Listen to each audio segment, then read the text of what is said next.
میں ایک پائلٹ تھی۔ بچپن سے ہی میرا خواب تھا کہ آسمان کی وسعتوں میں اڑان بھروں۔ میرے والد ایک سرکاری اسکول میں استاد تھے۔ ان کی تنخواہ زیادہ نہیں تھی، مگر انہوں نے کبھی مجھے یہ احساس نہیں ہونے دیا کہ گھر کے حالات کمزور ہیں۔ انہوں نے اپنی ہر خواہش قربان کر کے مجھے پڑھایا۔ جب میری پہلی نوکری لگی تو سب سے زیادہ خوشی وہی تھے۔ میری شادی بھی ایک بڑے اور پڑھے لکھے اور اچھے خاندان میں ہوئی۔ میرے شوہر عدنان ایک کامیاب بزنس مین تھے۔ شروع کے 2 سال ہماری زندگی بہت سکون سے گزری۔ وہ میری ملازمت کی عزت کرتے تھے اور میں بھی گھر اور کام دونوں کو ساتھ لے کر چلتی تھی۔ مگر میری ساس شروع سے ہی میری ملازمت کے سخت خلاف تھیں۔ وہ چاہتی تھیں کہ میں پائلٹ کی نوکری چھوڑ کر ہمیشہ کے لیے گھر سنبھالوں۔ جب بھی میں کسی فلائٹ پر جاتی، وہ کسی نہ کسی بات پر مجھے طعنہ ضرور دیتی۔ کبھی کہتی کہ گھر کی بہو کا دن رات سفر کرنا اچھا نہیں لگتا، کبھی کہتی کہ نوکری کرنے والی عورتیں کبھی اپنے گھر کی نہیں ہوتیں۔ شروع میں عدنان میری حمایت کرتے تھے، مگر وقت کے ساتھ ساتھ وہ بھی اپنی والدہ کی باتوں سے متاثر ہونے لگے۔ روزانہ ان کے سامنے یہی بات دہرائی جاتی کہ میں اس گھر سے زیادہ اپنی نوکری اور اپنے میکے کو اہمیت دیتی ہوں۔ ایک دن میری فلائٹ سے واپسی ہوئی ہی تھی کہ چھٹیوں کی منظوری مل گئی۔ میں نے سوچا چند دن آرام کروں گی۔ ابھی میں نے سامان رکھا ہی تھا کہ میرے چھوٹے بھائی کا فون آیا۔ اس کی آواز کانپ رہی تھی۔ اس نے کہا، باجی، ابو کئی دنوں سے شدید بیمار ہیں۔ پہلے انہوں نے ہمیں منع کیا کہ تمہیں پریشان نہ کریں، مگر اب حالت خراب ہوتی جا رہی تھی۔ اگر ہو سکے تو فوراً آ جاؤ۔ یہ سنتے ہی میرے قدموں تلے سے زمین نکل گئی۔ میں نے عدنان کو بتایا۔ انہوں نے کہا، تم فوراً آ جاؤ، میں یہاں سب سنبھال لوں گا۔ میں اسی وقت میکے روانہ ہو گئی۔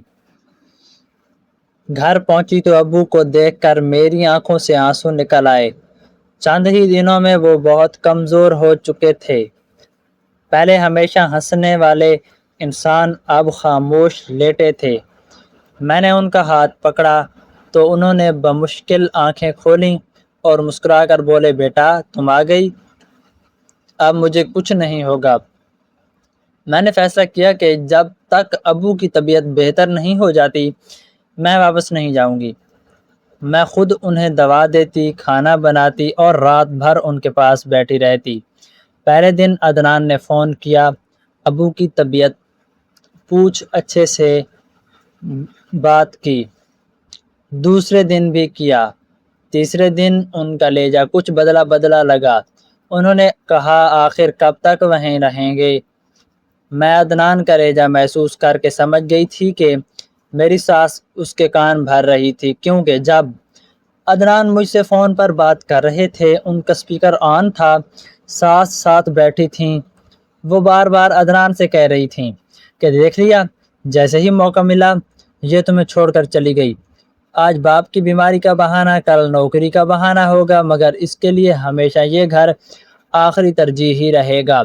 عدنان نے خاموشی توڑنے ہوئے کہا، زینب، میں تم سے ایک بات کافی عرصے سے کہنا چاہتا ہوں۔ میں جانتا ہوں کہ تم نے یہ نوکری بہت محنت سے حاصل کی ہے، لیکن ہماری شادی کے بعد بھی ہماری زندگی ویسی نہیں بن سکی جیسی میں نے سوچ رکھی تھی۔ میں سارا دن کام کر کے تھکا ہارا گھر آتا ہوں تو اکثر تم گھر میں نہیں ہوتی۔ کبھی تمہاری فلائٹ ہوتی تو کبھی کسی دوسرے شہر میں، کبھی کئی دن ملاقات ہی نہیں ہوتی۔ امی بھی سارا دن گھر میں اکیلی رہتی ہیں۔ وہ تمہارے ساتھ وقت گزارنا چاہتی ہیں، مگر تم انہیں بھی وقت نہیں دے پاتی۔ مجھے ایسا لگتا ہے جیسے ہماری پوری ازدواجی زندگی صرف فون کالز اور پیغامات تک محدود ہو کر رہ گئی ہے۔ میں نے شادی صرف اس لیے نہیں کی تھی کہ اپنی بیوی سے ملنے کے لیے بھی دن گننے پڑیں۔ پیسہ ضرور ہوتا ہے، مگر ہر چیز پیسے سے نہیں ملتی۔ کچھ رشتے صرف وقت اور ساتھ مانگتے ہیں، اور مجھے لگتا ہے کہ تمہاری نوکری نے وہ وقت ہم سے چھین لیا ہے۔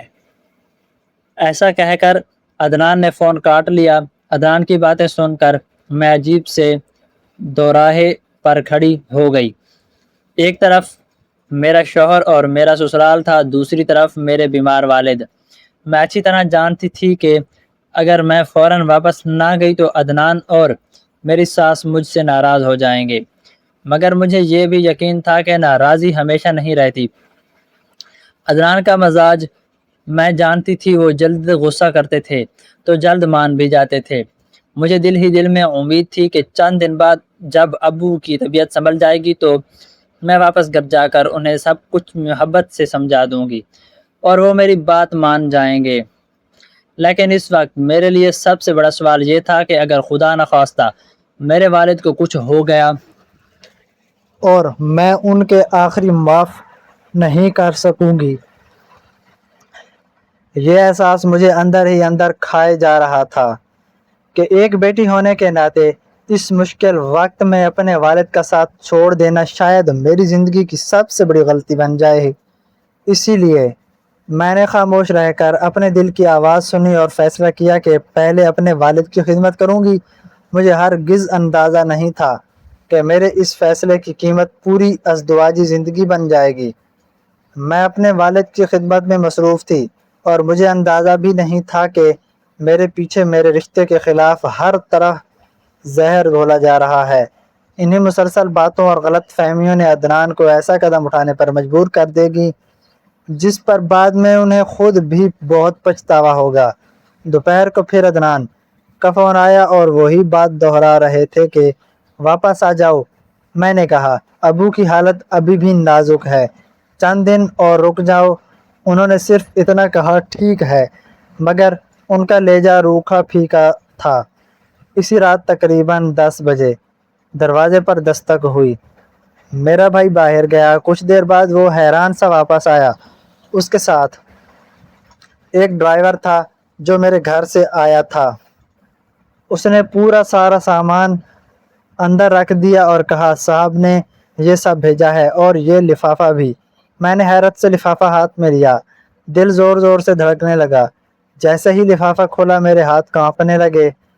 اس کے اندر طلاق کے کاغذات تھے اور ایک مختصر سا خط اس میں لکھا تھا، تم نے ہمیشہ اپنی نوکری کو ہمارے گھر پر ترجیح دی، اب تمہیں فیصلہ کرنے کی ضرورت نہیں، میں نے فیصلہ کر لیا ہے، آج سے ہمارے راستے الگ ہیں۔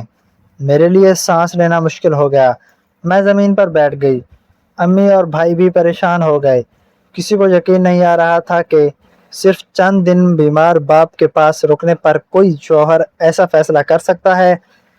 رات بھر میری آنکھ نہیں لگ رہی، بار بار سوچتی رہی آخر میری غلطی کیا تھی؟ کیا ایک بیٹی کا اپنے بیمار باپ کے پاس رہنا جرم تھا؟ اگلی صبح عدنان کا فون آیا، مگر میں نے نہیں اٹھایا۔ اب کہنے سننے کو رہ کیا گیا تھا۔ کچھ دیر بعد ان کی والدہ کا فون آیا۔ انہوں نے سخت لہجے میں کہا ہمارا بیٹا تمہیں بہت سمجھاتا رہا مگر تم نے اس کی بات نہیں مانی، اب جو ہونا تھا ہو گیا۔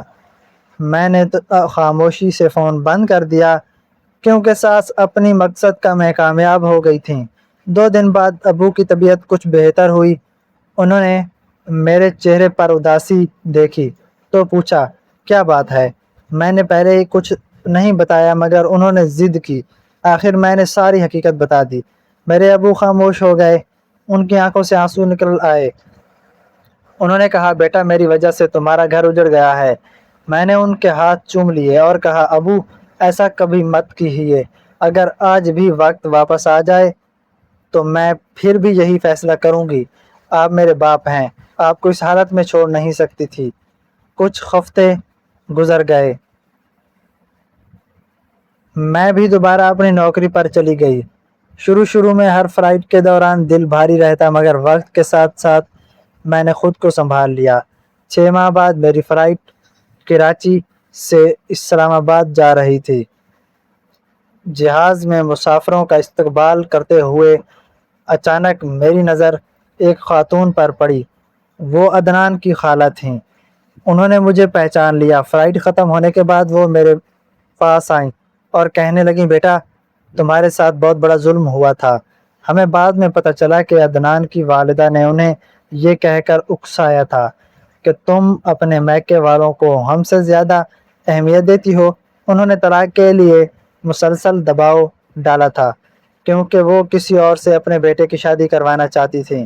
عدنان نے غصے میں آ کر فیصلہ کیا مگر آج وہ خود بہت پچھتا رہا تھا۔ میں نے صرف اتنا کہا، بعض فیصلوں کا افسوس زندگی بھر رہتا ہے مگر وقت واپس نہیں آتا۔ عدنان نے دوسری شادی کی تھی۔ 1 سال بعد مجھے معلوم ہوا کہ عدنان کی دوسری شادی بھی زیادہ عرصہ نہ چل سکی۔ ان کی دوسری بیوی بھی ان کی والدہ کے مسلسل مداخلت کی وجہ سے الگ ہو گئی۔ ایک دن اچانک عدنان میرے دفتر آئے۔ انہوں نے آ کر کہا، اگر ممکن ہو تو مجھے معاف کر دیں مگر جس اعتماد کو آپ نے ایک لفافے میں بند کر دیا واپس بھیج دیا تھا وہ دوبارہ میں کبھی واپس نہیں آ سکتا۔ وہ خاموشی سے چلے گئے۔ اس دن مجھے احساس ہوا کہ بعض لوگ رشتے توڑتے وقت یہ نہیں سوچتے کہ معافی مل جائے بھی تو ٹوٹا ہوا یقین کبھی پہلے جیسا نہیں بنتا۔ ابو کی طبیعت کچھ دن بہتر ضرور ہوئی مگر یہ بہتری زیادہ دیر قائم نہ رہ سکی۔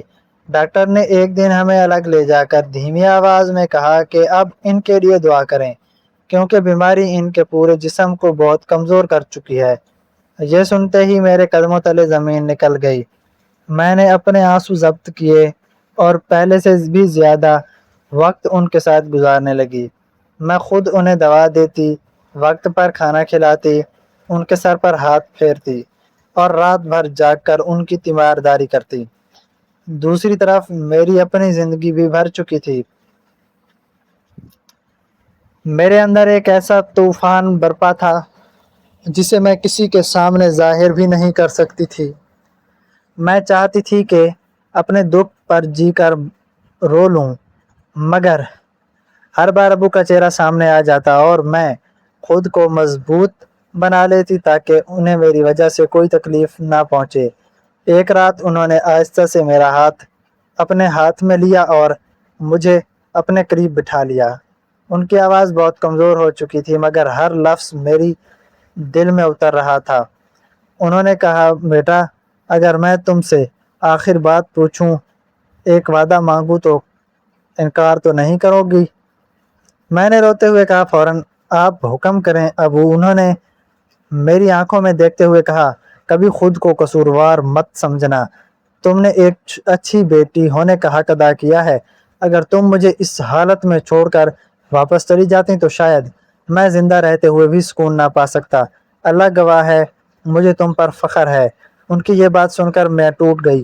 میں نے حیران اس کا ہاتھ چوم لیے اور بچوں کی طرح روتے ہوئے کہا، ابو ایسی باتیں نہ کریں، آپ مجھے چھوڑ کر کہیں نہیں جائیں گے۔ مگر وہ صرف ہلکا سا مسکرائے اور خاموش ہو گئے۔ اگلی صبح فجر سے پہلے امی کی دل دہلا دینے والی چیخ سنائی دی۔ میں گھبرا کر دوڑتی ہوئی کمرے میں پہنچی۔ ابو کی سانسیں بہت آہستہ چل رہی تھیں۔ میں نے ان کا ہاتھ مضبوطی سے پکڑ لیا، انہیں آواز دیتی رہی مگر چند لمحوں بعد ان کی گرفت ڈھیلی پڑ گئی۔ ان کی آنکھیں ہمیشہ کے لیے بند ہو چکی تھیں۔ اس لمحے میں یوں محسوس ہوا جیسے میری پوری دنیا میرے سامنے بکھر گئی ہو۔ میں ان کے سینے سے لگ کر بے اختیار روتی مگر اس بار میرے آنسو انہیں واپس نہیں لا سکتے تھے۔ چند مہینوں میں میری زندگی سے 2 سب سے بڑے سہارے چھن گئے تھے۔